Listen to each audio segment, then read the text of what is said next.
Hello friends, welcome to our channel snacks box. செம்ம சூப்பரான மண் சட்டியில் எக் தம் பிரியாணி தான் செஞ்சுருக்கேன். ரொம்ப நல்லா டேஸ்ட்டாக இருந்துச்சு. இது ஒரு வித்தியாசமான ஸ்டைலில், அதாவது குழந்தைகளுக்கு இந்த வெங்காயம் தக்காளியோட டிஸ்டர்பன்ஸ் எல்லாம் இல்லாமல் சூப்பரான ஒரு பிரியாணிங்க. வாங்க எப்படி செய்கிறதுன்னு வீடியோக்குள்ளே போய் பார்க்கலாம்.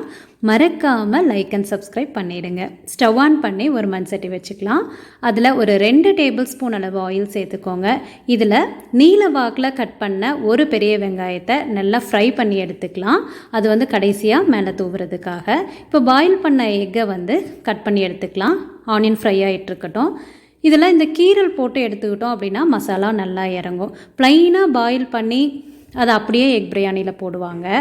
நான் கொஞ்சம் இதில் மசாலாஸ் இருக்கட்டும், அதாவது இந்த மட்டன்லாம் மேரினேட் பண்ணி செய்வோம் இல்லையா, அந்த மாதிரி செய்யலான்ட்டு 1 டேபிள் ஸ்பூன் அளவு தயிர், 1 teaspoon chilli powder, 1 teaspoon garam masala, 1 teaspoon மல்லித்தூள், கூடவே கொஞ்சம் இஞ்சி பூண்டு விழுது, கருவேப்பிலை கொஞ்சமாக போட்டு நல்லா மிக்ஸ் பண்ணி இது கொஞ்சம் ஊறட்டுங்க. ஒரு பிளேட் போட்டு மூடி வச்சிடலாம்.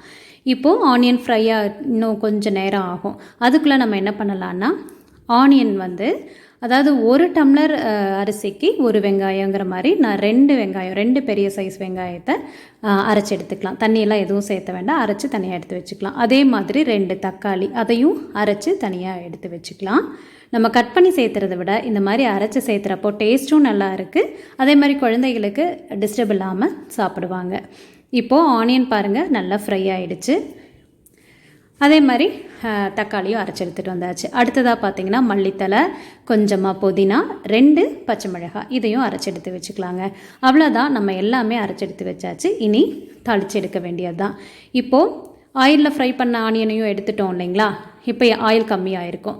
1 டேபிள் ஸ்பூன் அளவு நெய் சேர்த்துக்கோங்க. இல்லைன்னா தேவையில்லைன்னா ஆயிலே சேர்த்துக்கோங்க. அதில் ஹோல் கரம் மசாலா சேர்த்து நல்லா ஃப்ரை ஆனதுக்கப்புறமா அரைச்சி வச்சுருக்கிற வெங்காயத்தை சேர்த்து வதக்கிட்டு, அது கூடவே நம்ம புதினா மல்லித்தலையெல்லாம் சேர்த்து அரைச்சிருக்கோம் இல்லையா, அதையும் போட்டு நல்லா பச்சை வாசனை போகிற வரைக்கும் நல்லா வதக்கினதுக்கப்புறமா 1 டேபிள் ஸ்பூன் அளவு இஞ்சி பூண்டு விழுது சேர்த்து அதோட பச்சை வாசனை போகிற வரைக்கும் நல்லா வதக்கி எடுத்துக்கோங்க. கலரே பார்க்க நல்லா இருக்கு இல்லையா. இப்போ இது நல்லா வதங்கினதுக்கப்புறமா 2 தக்காளி அரைச்சி வச்சுருக்கோம் இல்லைங்களா, அதையும் சேர்த்து வாசனை நல்லா போயிடணுங்க, பச்சை வாசனையெல்லாம் போயிடணும். ஸோ ஃப்ளேமை லோ மீடியமில் வச்சு செஞ்சுக்கோங்க. இப்போ இதோட நல்லா வாசனையெல்லாம் போனதுக்கப்புறமா ஒரு 1/4 டீஸ்பூன் மஞ்சள் தூள், 1 டீஸ்பூன் அளவு வரமிளகாத்தூள், 1/2 டீஸ்பூன் அளவு மல்லித்தூள், 1 டீஸ்பூன் கறி மசாலா, 3 டீஸ்பூன் அளவு பிரியாணி பவுடர் சேர்த்து நல்லா மிக்ஸ் பண்ணி விட்டுக்கலாம். நீங்கள் உங்கள் காரத்துக்கு தகுந்த மாதிரி சில்லி பவுடரை மட்டும் அட்ஜஸ்ட் பண்ணிக்கோங்க. இப்போ இது நல்லா வதக்குனதுக்கப்புறமா எண்ணெய் பிரிஞ்சு வந்ததுக்கப்புறம் நம்ம ஒரு 2 டேபிள் ஸ்பூன் அளவு தயிர் சேர்த்துக்கோங்க. இப்போது இதை நல்லா மிக்ஸ் பண்ணி விட்டுட்டு தேவையான அளவு உப்பு சேர்த்து லிட் போட்டு மூடி வச்சிட வேண்டியது தான். பாருங்கள், எண்ணெய் நல்லா பிரிஞ்சு வந்ததுக்கப்புறமா லிட் போட்டு மூடி வச்சுருங்க. இப்போது நல்லா கொதித்து எண்ணெயெல்லாம் பிரிஞ்சு சூப்பராக மசாலா ரெடி ஆகிடுச்சு. இந்த டைமில் உப்பு போட்டு நம்ம மறுபடியும் கொஞ்சம் மிக்ஸ் பண்ணி விட்டுடலாம்.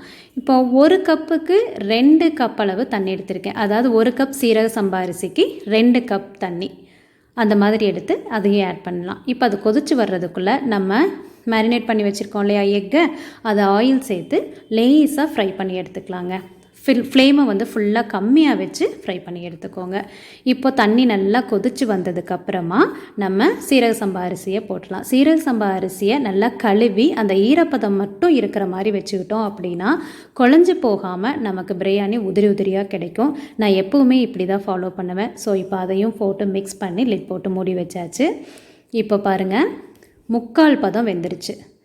ஸோ இந்த டைமில் நம்ம தம் போட்டுடலாம். இந்த டைமில் போட்டோம் அப்படின்னா தான் நமக்கு கரெக்டாக உதிரியாக கிடைக்கும். கீழே அடி பிடிக்காது, அதே மாதிரி குழஞ்சும் போகாது. இப்போ ஒரு தோசை டவா வச்சு அது நல்லா சூடானதுக்கப்புறமா நம்ம மண் சட்டி எடுத்து வச்சிடலாம். அதே மாதிரி ஃப்ரை பண்ண எக்கையும் உள்ளே போட்டோம் அப்படின்னா நல்லா மசாலாஸ் எல்லாம் இறங்கி சூப்பராக ரெடி ஆகிடும். இப்போது நம்ம லிட் போட்டு மறுபடியும் மூடி வச்சிடலாங்க. மேலே வெயிட்டுக்காக நம்ம இந்த பூண்டெல்லாம் தட்டுவோம் இல்லையா, அந்த கல் வச்சுருக்கேன். ஸோ இப்போது ஒரு 5 நிமிஷம் போதும், நல்லா ரெடி ஆகிடும். இப்போ பார்த்திங்கன்னா கொஞ்சம் அரிசியாக இருக்கும். இந்த டைமில் மண் சட்டிங்கிறனால நம்ம ஆஃப் பண்ணிடலாம். ஏன்னா அதோட ஹீட் ரொம்ப நேரத்துக்கு இருக்கும் இல்லையா. பாருங்கள் அரிசியாக தெரியுதா. மறுபடியும் ஒரு 5 நிமிஷம் விட்டுட்டு பார்த்தோம் அப்படின்னா செம சூப்பரான எக் தம் பிரியாணி மண் பாத்திரத்தில் ரெடி பண்ணியாச்சு. நம்ம ஃப்ரை பண்ணி வச்சுருக்கிற ஆனியனையும் மேலே தூவி அவ்வளோதான், சூப்பராக நம்ம பரிமாறிட வேண்டியது தான். வச்சுருந்துச்சுன்னா லைக் அண்ட் சப்ஸ்கிரைப் பண்ணிவிடுங்க.